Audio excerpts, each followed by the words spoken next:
By doing something every day, animation every day, it's like any art form, it's a craft. And by honing your craft every day, you just get naturally better at it. And I then can bring that back into the illustration work that I do for cycling. Hello, my name's Richard Mitchelson. Just before the tour in 2009, I put this on the internet, and it seemed to spark something with people who were sharing it around, which was really exciting. I didn't put it out there to do that. It was just a kind of a spontaneous thing to do. Subsequently, Guy Andrews, the editor-in-chief of Rouleur magazine, got in touch with me by email and said, look, we really like this. Would you like to meet up? We'd like you to do something for the magazine. And I thought, yeah, okay. Didn't really know a lot about the magazine at the time. We went for a lunch around the corner at a little cafe. It was really nice. It was me and two of the other photographers with Rouleur at the time, and Guy. And he said, do you know The Greatest Show on Earth, the 1974 Giro film? I said, no, I don't. I was quite green, quite new to it at the time, so I was like, no, I don't know. He's like, well, he said, this is what we want you to do. So, I'm going to the tour, and I'd like you to basically comic strip or create something. It wasn't even comic strip, just document this race and use this film as a reference.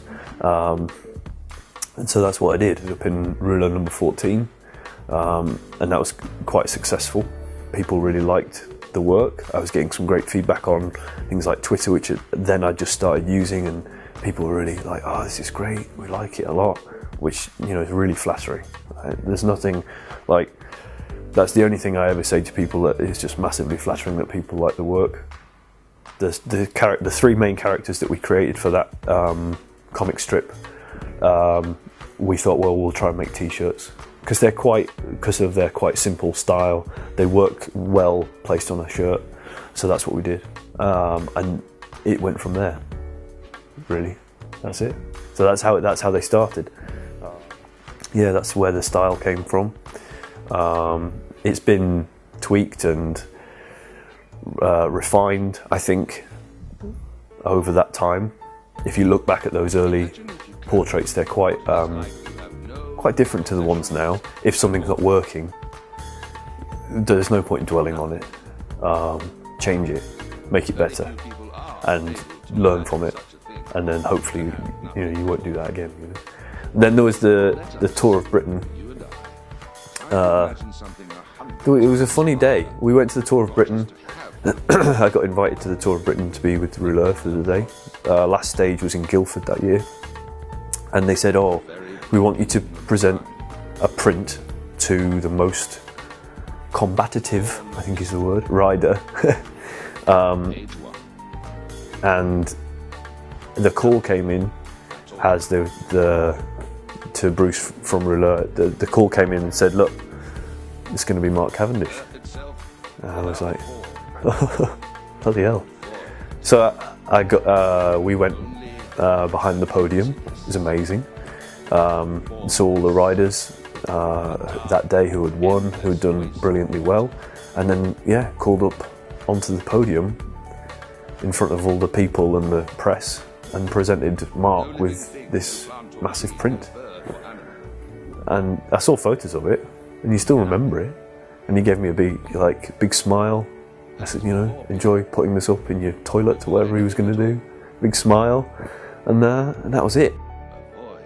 I think the Tour de France was the big thing every year. I mean, it was always on in the house. My dad is a cyclist.